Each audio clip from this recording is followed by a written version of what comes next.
বিদ্যালয়ের মাঠে আকাশে উঠছে বোতলের রকেট, বাতাসে ভাসছে প্লাস্টিকের বালতির ড্রোন। এ যেন স্কুল নয়, বৈজ্ঞানিক কোনো গবেষণাগার। স্কুল মানেই কেবল বইয়ের বোঝা, কঠিন সূত্র আর বোরিং লেকচার, তাই না?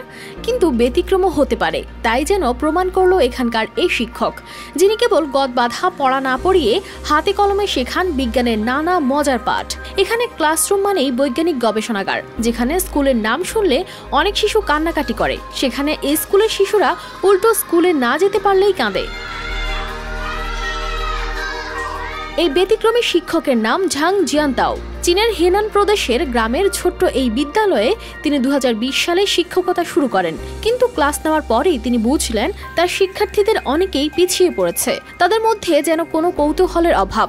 এটা পরিবর্তন করতে তিনি ঠিক করলেন শুধু বইয়ের পাতায় আটকে না থেকে বিজ্ঞানকে বাস্তব অভিজ্ঞতায় পরিণত করবেন। পুরনো বোতল, প্লাস্টিকের বালতি কিংবা বাতিল যে কোনো সামগ্রী দিয়ে করবেন মজার সব বৈজ্ঞানিক পরীক্ষা।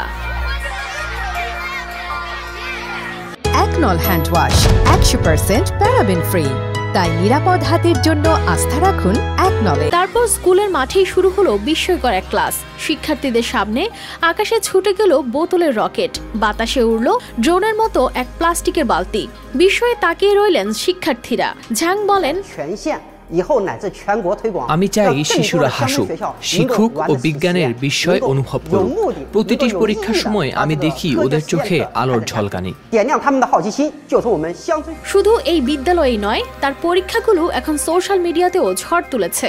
তার ভিডিও মিলিয়ন ভিউ ছাড়িয়েছে। মানুষ বিস্ময় নিয়ে দেখছে তার এই সৃজনশীল কাজ। কিন্তু ঝাং থেমে থাকতে চান না। তিনি স্বপ্ন দেখেন দেশের অন্যান্য গ্রামীণ স্কুলগুলোতেও বিজ্ঞানের এই মজার পাঠ ছড়িয়ে দেওয়ার। একজন শিক্ষকের প্রচেষ্টা কিভাবে বদলে দিতে পারে শিক্ষার ধরন, সেটা হয়তো ঝাং দেখিয়ে দিলেন। কারণ যখন ক্লাসরুম হয় গবেষণার আর শিক্ষক হয়ে ওঠেন বিজ্ঞানী, তখন শিক্ষা যেন হয় এক দারুণ অ্যাডভেঞ্চার। কানিজ ফাতেমা শিমু, RTV।